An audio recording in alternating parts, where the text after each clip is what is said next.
Welcome to Uma Siva kitchen. Today Maggi masala வச்சு ராகி சேமியா தாங்க பண்ண போகிறோம். வாங்க வீடியோக்குள்ளே போகலாம்.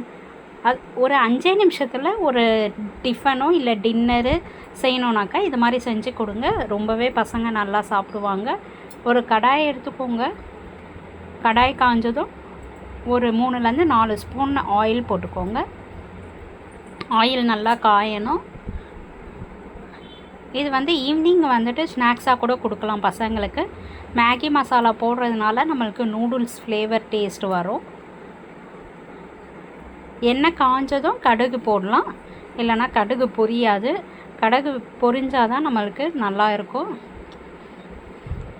ரொம்ப சிம்பிளாக ஒரு 5 மினிட்ஸில் செஞ்சிடலாம். பசங்களும் லைக் பண்ணி சாப்பிடுவாங்க. பச்சை மிளகாய் கொஞ்சம் காரம் காரத்துக்கு பச்சை மிளகா தான், வேறு எதுவும் நம்ம ஆட் பண்ண போகிறது கிடையாது. ஸோ அதனால் நான் ஒரு 2 பெரிய பச்சை மிளகாய் எடுத்துருக்கேன். கொஞ்சம் கருவேப்பிலை எண்ணெய் பொரியும் போதே போட்டாக்கா நம்மளுக்கு கொஞ்சம் ஃப்ளேவர் கொடுக்கும் நல்லா. ஆனியன் ஒரு 2 மீடியம் சைஸ் ஆனியன் போட்டிருக்கேன். இதுலேயே நீங்கள் காய் போட்டு செய்கிறதுனால செய்யலாம், கேரட்டு பீன்ஸ் எல்லாம் போட்டு செய்கிறதுனால செய்யலாம், சூப்பராக இருக்கும்.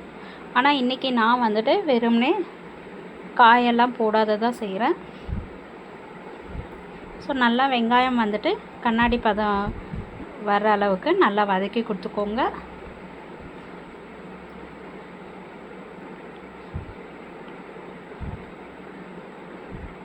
இது நல்லா டேஸ்ட்டாக சூப்பராக இருக்கும். நம்மளுக்கு நூடுல்ஸ் சாப்பிட்ற ஃபீல் தான் இருக்கும். நம்ம வீட்டில் நிறைய பேர் இருந்தாங்கனாக்கா இந்த மாதிரி சேமியாலேயே நம்ம நூடுல்ஸ் செஞ்சு கொடுத்துடலாம்.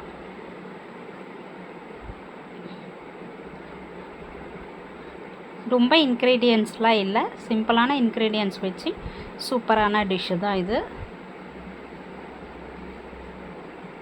ஸோ இதை நல்லா வதக்கி கொடுத்துக்கிட்டே இருங்க. ராகி சேமியா எல்லா கடையிலையும் விற்கிறது இல்லையா, அந்த சேமியா தான் நான் யூஸ் பண்ணுறேன். நான் ஒரு 3லேருந்து 4 பேருக்கு செய்கிறேன். கொஞ்சமாக ஃப்ளேவருக்காக சோம்பு போடுறேன். ஒரு 1/2 ஸ்பூன் சோம்பு போட்டுக்கோங்க. இது ஆப்ஷனல் தான், வேணும்னா போட்டுக்கலாம், வேண்டாம்னா விட்டுடலாம்.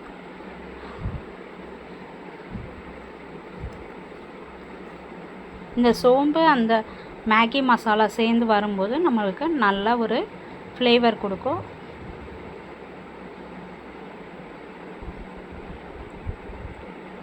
இப்போ பாருங்கள் நல்லா வதங்கிடுச்சு. இப்போ தண்ணி ஊற்றிக்கலாம்.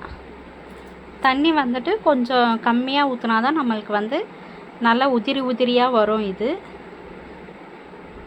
இல்லை உங்களுக்கு ஜூஸியாக வேணும்னா தண்ணி அதிகமாக ஊற்றிக்கோங்க. நான் ஒரு 3 கிளாஸ் தண்ணி ஊற்றியிருக்கேன்.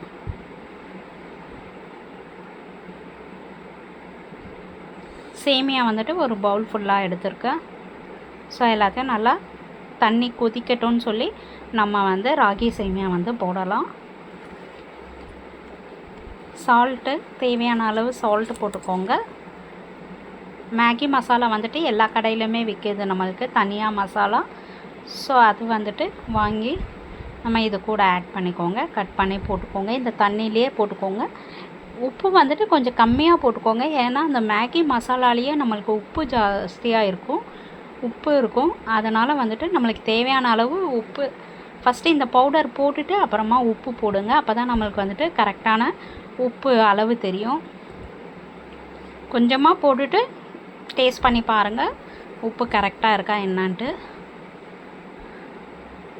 ஸோ எல்லாத்தையும் நல்லா கலந்து கொடுத்துக்கோங்க. நல்லா தண்ணி கொதிக்குது. இப்போ ஒரு பவுலில் மீடியம் சைஸ் ஒரு பவுலில் ஃபுல்லாக நான் ராகி சேமியா வச்சுருக்கேன். ஸோ அதுதான் இப்போ நம்ம போட போகிறோம். இது சேமியாலாம் நம்மளுக்கு கொஞ்சம் தான் சாப்பிட முடியும்.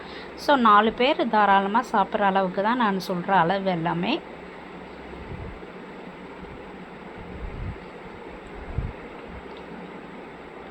சேமியா நம்மளுக்கு எல்லாமே வறுத்து தான் இருக்கும். இன்கேஸ் வறுக்கலைன்னா நீங்கள் வறுத்துட்டு கூட யூஸ் பண்ணிக்கலாம். நான் அப்படியே தான் யூஸ் பண்ணுறேன். இன்னும் நீங்கள் வறுத்து போடும்போது இன்னும் நல்லா நம்மளுக்கு சேமியா நல்லா பொல பொலான்னு இருக்கும். இப்போ பாருங்கள் தண்ணி வந்துட்டு நம்ம கரெக்டாக அந்த சேமியாவுக்கு ஏற்ற அளவுக்கு தான் தண்ணி வச்சுருக்கோம். இன்னும் கூட வேணும்னா நீங்கள் தண்ணி ஆட் பண்ணிக்கலாம். அந்த சேமியா முழுகிற அளவுக்கு தண்ணி வச்சா போதும். எல்லாத்தையும் கலந்து கொடுத்துட்டு ஒரு மூடி வச்சு மூடிட்டு சிம்மில் வச்சுருங்க. சூப்பரான சேமியா மேகி மசாலா சேமியா ராகி சேமியா ரெடி ஆகிடுச்சு. இந்த வீடியோ பிடிச்சுன்னா லைக் பண்ணுங்கள், ஷேர் பண்ணுங்கள், சப்ஸ்கிரைப் பண்ணுங்கள்.